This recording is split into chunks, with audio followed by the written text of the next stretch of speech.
Here we have my searchlight project done. This is a trolley mounted searchlight signal. The housing made by Mackenzie and Holland. The inserts made by Metropolitan Figures was made in England, I believe. It was on my mum's birthday for hard to get us to work, like I mentioned. But it's all wired up. The blue and the brown one is 110 volts AC. It comes from that Aussie to United States power adapter. This black cable is the trigger for the colours. This too is the globes. I better check how hot that is. It's not getting warm yet. I'll show you something awesome. This also has a what I call a sniper scope type deal. You can look through there, you can see it goes right out to the front. What that's for?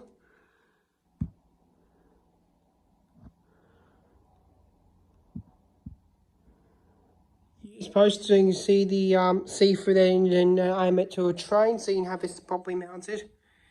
I'll show you tell you features power. So I'm using a battery charger 12 volts DC for the globe, 12 volts AC for the trigger, 110 volts I mentioned for the one of the triggers as the other power for the thing. When I'm actually going to be replacing this with a Mackenzie and Holland insert when I get it, so I don't have to put all on this and get a proper matching railway padlock to put on the back of this as well. All this is not screwed on. The front, this and the back is not screwed on yet, so you're just sitting there for the video. Got 4 nails holding this part on. But I'll show you, this is not even screwed on. As you can see, I can move it, but it's hard to do one-handed. If it falls, I'm not going to move it. Well, after I've done the video, this is coming, that ring and that vase is coming off until I get to find the bolts. Some of the bolts I have to cut off to get the thing off for restorement. Nothing I didn't. In there is the car globe. I'll show you what the car globe looks like.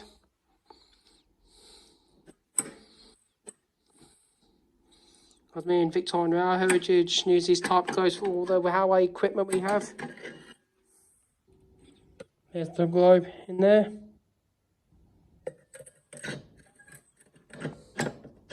Because as me and Victorian Rail Heritage do not work for the railways, we can't get the correct type globes. I do have these. We both have level crossing guards exactly like this. They take 12 volt, 10 volt AC globes. That's the one from the searchlight. Takes 6 volt globes. And this one takes. This is the one from the crossing light from South Geelong.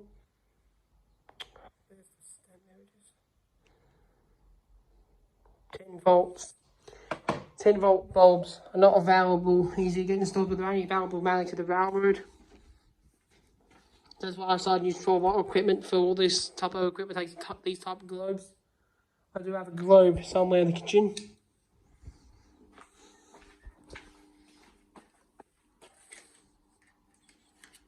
There's the globes. 12 volt, 21 watts. There's perfect globes doing these projects because they're easy to fit into the socket. Make note, there's 2 types. You have to have the one with the single with the plus or the minus on the bottom and then the ring on top, not the double prong. It won't work. I did buy the wrong globes once and I had to go and get the other globes. You're going out of one of the Metropolitan Figures insert. You put the top 2, that one, and that one is 110 volts. These two usually jump together, but I removed them so I can have 10 volts for the globes. I'm using different globes like I just mentioned. And there's the front. It's really nice. Now my mum will take the camera so I can demonstrate this in action. There's a lot of these Mackenzie and Holland and Westinghouse such as around Victoria still.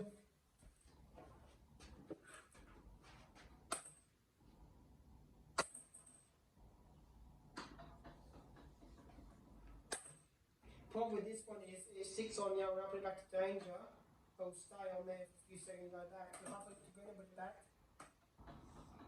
as I demonstrate, you see when I see switch box in the video. It's on yellow right, I put it back to danger. Takes a while. But with this one, if you see when I put it back to danger, hang on, I'll tell you again. You see it goes went over the yellow.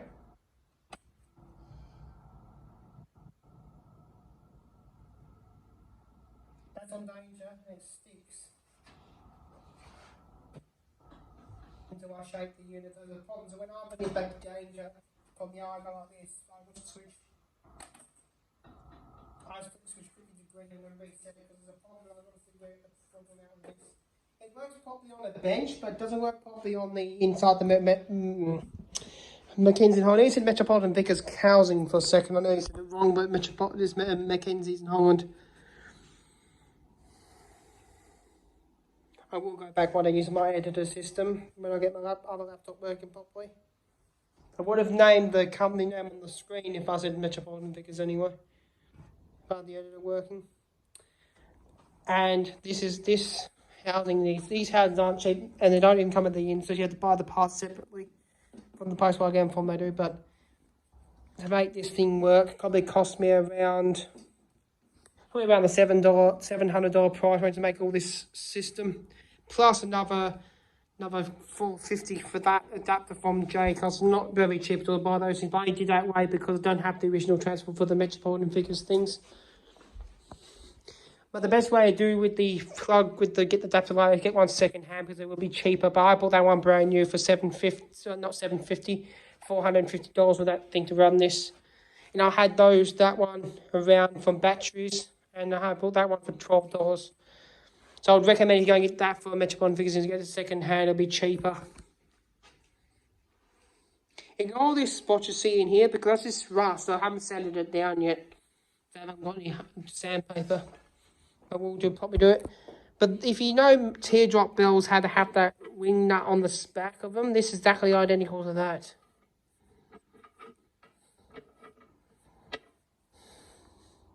But someone tried to have a go at this, breaking into one of these. Yeah, it has a whole thing in that one's got off. Someone's got to have a proper go with this, breaking into the searchlight.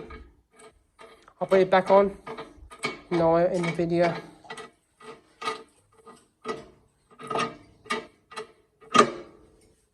And I'll show you the door quickly. And that's the door.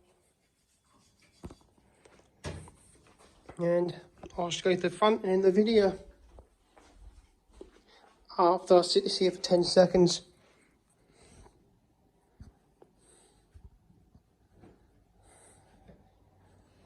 The reason why I see these cameras sometimes for 10 seconds is because after a while this will go as the as titles picture.